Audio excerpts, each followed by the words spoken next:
திராவிட பேசுறங்க பார்வையாளர்களுக்கு வணக்கம். பல்வேறு கருத்துக்களை நம்மோடு பகிர்ந்துக்கிறதுக்காக அண்ணா திராவிட மக்கள் முன்னேற்ற கழகத்திலிருந்து பொதுச் செயலாளர் தோழர் பசும்பொன் பாண்டியன் அவர்கள் இணைஞ்சிருக்காங்க. தோழர் வணக்கம். தோழர் வணக்கம். தோழர் ஒரு மகிழ்ச்சியான செய்தி. தேசிய முற்போக்கு திராவிடர் கழகம் திமுகவோட கூட்டணி வச்சுட்டாங்கன்னு இன்னைக்கு உறுதிப்படுத்திருக்காங்க. இதை வச்சு ஒரு சில சர்ச்சையான கருத்துக்களும் வந்திருக்கு. பிஜேபியில இருந்து அதிகாரப்பூர்வமாகவே இத கேப்டனோட ஆன்மா மன்னிக்காது, வாழ்நாள் முழுக்க திமுகவை எதிர்த்து வந்தாரு, இன்னைக்கு அவங்க கூட போய் கூட்டணி வச்சுட்டு இருக்காங்க என்று சொல்லி அவங்க விமர்சனம் பண்ணியிருக்காங்க. அது குறித்து உங்களுடைய பார்வை என்ன? ஆன்மான்றதுல நமக்கு நம்பிக்கை இல்லை. ஆன்மாவது வெங்காயமாவது பெரியார் மாதிரி சொல்லணும்னா ஆன்மான்னு சொன்னாலே பிராடுக்காரன் பித்தலாட்டுக்காரன் தான், பொய் தான். சரிங்களா? அப்படி பார்த்தா மகாத்மா காந்தி ஆன்மா இந்த மோடி கூட்டத்தை, சனாதன கூட்டத்தை, சங்பரிவார கூட்டத்தை ஆன்மா ஒன்று இருந்தா இவங்க சும்மா விட்டுருக்குமா? மகாத்மா காந்தியை படுகொலை செய்த கூட்டம் இல்லையா? ஆன்மா ஒன்று இருந்தா உங்களை விட்டுருக்குமா? பில்கிஸ் பானோட சேர்ந்து எத்தனை இளம் பெண்களை, இஸ்லாமிய பெண்களை கொன்று குவித்து கற்பழித்து கூட்டு பாலியல் செய்த கற்பழிப்பு கொலை குற்றவாளிகளை ஆன்மா என்று இருந்தால் இவர்களை குஜராத்ல தொடர்ந்து ஆட்சி படத்தில் உட்கார வைக்குமா? வரலாற்று சின்னம் பாபர் மசூதியை இடித்து ஆயிரக்கணக்கான இஸ்லாமிய சகோதரர்களை கொன்று குவித்த ஆன்மா ஒன்று இருந்தால் இவர்களை உத்தரப்பிரதேச தொடர்ந்து ஆட்சியில் உட்கார வைக்குமா? மோடி தொடர்ந்து ஆட்சியில் இருக்க முடியுமா? ஆன்மாவும் கிடையாது, வழக்கமாறும் கிடையாது. இல்லாத ஒன்றை சொல்லி நாட்டு மக்களை ஏமாற்றுகின்ற பேர்வழி. அதனால விஜயகாந்த் அவர்கள் திராவிட இயக்கத்துடைய நாற்றாங்கால வளர்ந்தவர். எங்களுக்கெல்லாம் தெரியும், மதுரைக்காரர், எங்களுக்கெல்லாம் நண்பர். விஜயகாந்துக்கு என்னைக்காவது கொள்கை முரணோ கருத்து முரணோ என்னைக்காவது ஏற்பட்டிருக்குங்களா இது வரைக்கும்? அது அரசியல் ரீதியாக அவர்களுக்கு சில முரண்பாடுகள், வேறுபாடுகள் இருக்கே தவிர அடிப்படையில் அவர் ஒரு திராவிட கருத்தியலாளர் விஜயகாந்த். அதை நீங்க மறுக்க முடியாது. அவங்க குடும்பம் காங்கிரஸ் குடும்பம். அவங்க அப்பா அழகுசாமி மதுரையில காங்கிரஸ் கவுன்சிலரா இருந்தாரு. இவரு ஆரம்பத்திலிருந்து உயிர் தமிழுக்கு உடல் மண்ணுக்கு என்று சொன்னவர் நம்முடைய விஜயகாந்த் அவர்கள். அவர் மத நல்லிணக்கம், சாதிய வாதத்துக்கு எதிரானவர் விஜயகாந்த் அடிப்படையிலே. நீங்க அவருடைய நண்பர்கள்லாம் பிஜேபி கூட கூட்டணி வச்சது வேணா அவருடைய கேரக்டரோட பொருத்தி பார்த்தாக்க அதை வேணா இதாகாது. ஆன்மான் ஒன்று இருந்தா விஜயகாந்த் கட்சி பிரேமலதா கடந்த காலத்துல பிஜேபியோட கூட்டு வச்சதுதான் விஜயகாந்த் ஆன்மா எடுத்திருக்காம இருந்திருக்கும். அதனாலதான் அந்த ஆன்மா விரட்டி விட்டுச்சு கொள்ளுங்க திராவிட கருத்தியலுக்கு இங்க வந்திருக்காங்க. அதனால அவர் அவருடைய உயிருக்குறா நண்பர் இப்ராஹிம் ராவுத்தர். விஜயகாந்துக்கு யார் நண்பர்னு கேட்டா, உன் நண்பன் யார் என்று சொல்லு, உன்னை யாருன்னு நான் சொல்லுகிறேன் என்று சொல்லுவாங்க ஆங்கில பழமொழி. அது மாதிரி விஜயகாந்தோட உயிருக்குறா நண்பர் யார்? இப்ராஹிம் ராவுத்தர். அதனால அவர் அடிப்படையிலேயே மத நல்லிணக்கத்துக்கு சொந்தக்காரர் விஜயகாந்த் அவர்கள். சாதி கடந்து பழகக்கூடிய ஒரு நல்ல இனிமையான தோழர். நம்முடைய இப்ராஹிம் ராவுத்தர்லாம் எங்களுக்கு ரொம்ப வேண்டிய நண்பர் மதுரையில. அப்படி ஒரு மத நல்லிணக்கத்துக்கு சொந்தக்காரராக நம்முடைய விஜயகாந்த் அவர்கள் இருந்தாங்க. இன்றைக்கு அவங்க விட்டுட்டாங்க. அதாவது தேமுதிக கூட்டணியை பேசிட்டு தான் இருந்தாங்க, பேசலாம் சொல்ல முடியாது. அவங்களும் பேசிட்டு இருந்தாங்க, திமுகவும் பேசிச்சு. பிரேமலதாவோட அவங்க ரெண்டு பேருமே பேசலன்னு பிரேமலதா அவர்கள் மறுக்கலாம். ஆனா அரசியல் ரீதியா ரெண்டு தரப்பும் பேசிட்டு இருந்தாங்க.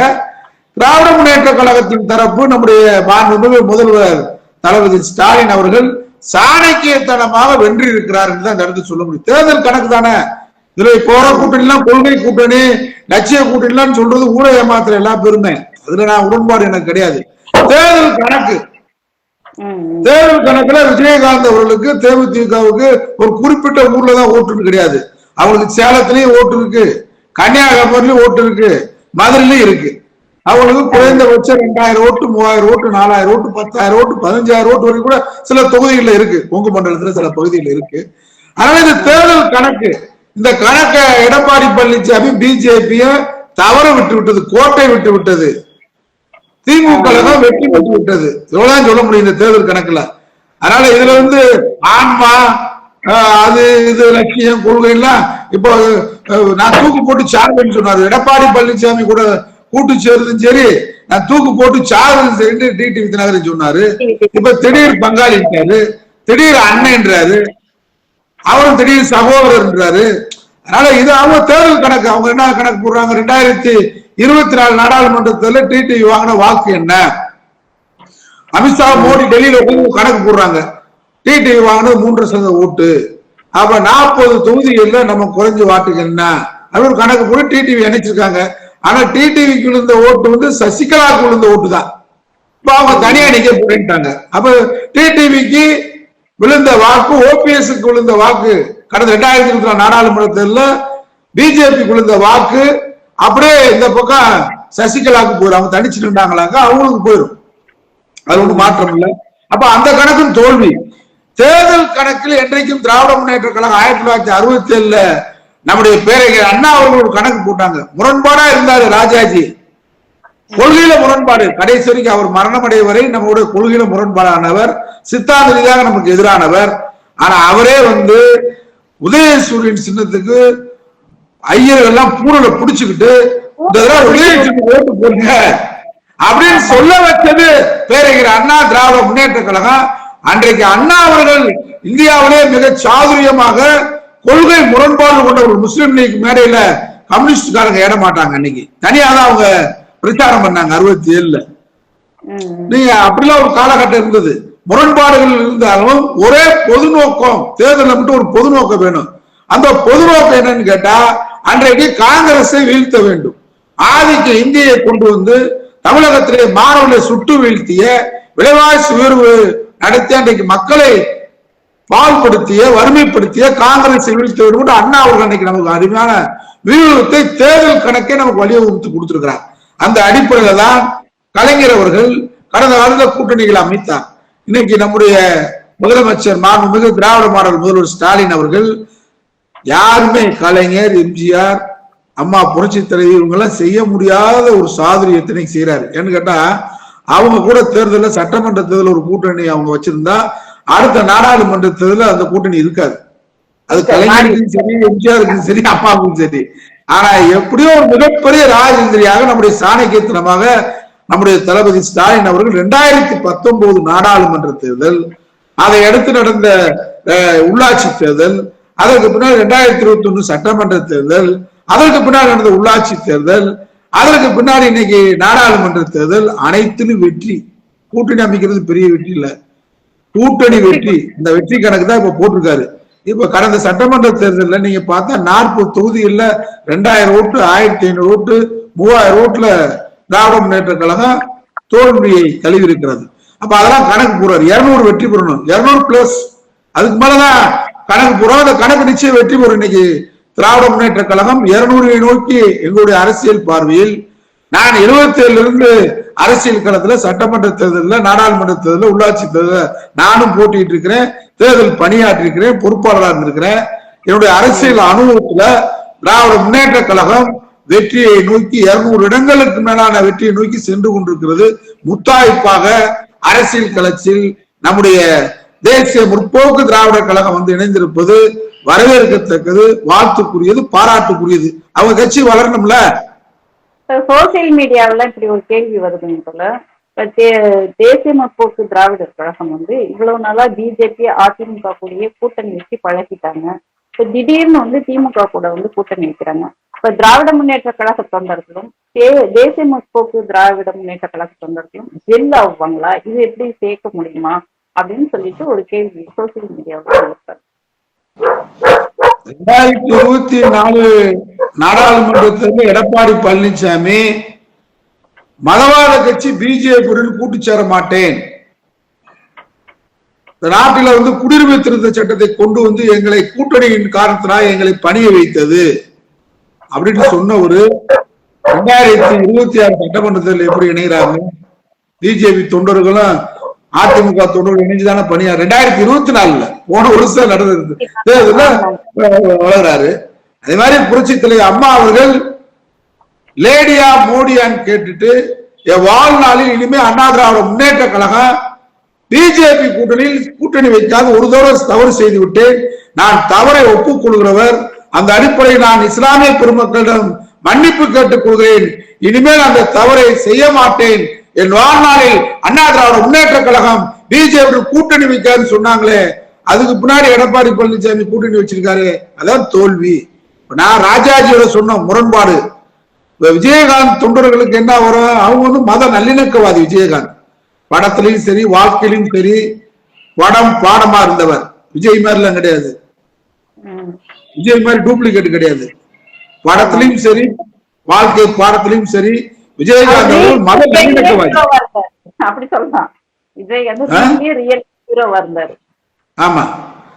அதனால இயற்கையான இந்த கூட்டணியை வந்து அது முதலாக விஜயகாந்த் 2006 கட்சி ஆரம்பிச்சதுக்கு பின்னாடி அவர் தொடர்ச்சியாக கூட்டணியிலே சேர தனிச்சு நின்றுதான் வெற்றி பெற்றார். 2011 அதிமுக கூட்டணி வைத்தார். பிறகு அந்த அம்மாவோட கருத்து ஏற்பட்டு வெளியேறினாரு. அப்புறம் சேர்ந்தாரு, அவர் மறைந்துட்டாரு. மாறி மாறி கூட்டணி வச்சாங்க. சரியான திசை நோக்கி தேசிய முற்போக்கு திராவிட கழக அரசியல் களத்தில் அடியெடுத்து வைப்பதாக நான் கருதுகிறேன். என் பார்வையில் இப்பொழுதுதான் முதலாக அரசியலில் விஜயகாந்த் கட்சி ஒரு அரசியல் கட்சியாக பரிணமிக்கிறது. ஒரு கொள்கை கூடாரத்தில் தன்னை இணைக்கிறது. ஒரு லட்சியவாதியாக தன்னை காட்டிக் கொள்வதற்கும் அந்த அமைப்பை ஒரு தேசிய முற்போக்கு திராவிட கழகம், அந்த முற்போக்கு திராவிட கழகம் என்பதற்கு அடையாளம், அந்த பேருக்கு அடையாளமாக தன்னை அடையாளப்படுத்துகின்ற அரசியலாக இப்பொழுதுதான் தேசிய முற்போக்கு திராவிட கழக விஜயகாந்த் தலைமையிலான அணி சரியான திசை நோக்கி வந்திருப்பதாக என்னுடைய பார்வையில் படுகிறது. நெட்டிசன்கள் வலைதளத்துல பாஜக, அதிமுக, இந்த RSS கும்பல் வந்து இப்படி செய்தியை பரப்புவாங்க.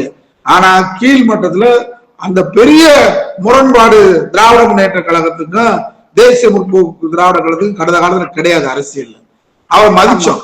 அவரும் இளைஞர் தமிழுக்காக போராடக்கூடிய தேர்தலில் கூட திமுக கூட்டணியில பேசிட்டு தான் இருந்தாங்க. கலைஞர் கூட சொன்னாரு, பழம் நழுவி பால் விழும்னு சொன்னாரு. பழம் நழுவி பால் விழுதுன்னு சொன்னாரு. ஆனா அவர் கடைசி நேரத்துல இந்த மக்கள் நல கூட்டணின்னு போயிட்டாரு. ஆனாலும் என்றைக்கும் தலைவர் கலைஞர் இறந்தார்னு சொன்ன உடனே வெளிநாட்டுல இருந்து சிகிச்சை வந்து ஒரு அழுதுட்டே தான் விமானத்திலிருந்து வந்தார். அந்த அவருடைய திருமணம் மதுரைதான் நடந்துச்சு. நாங்கெல்லாம் அன்னைக்கு தலைவர் கலைஞர் அவர்களே மதுரை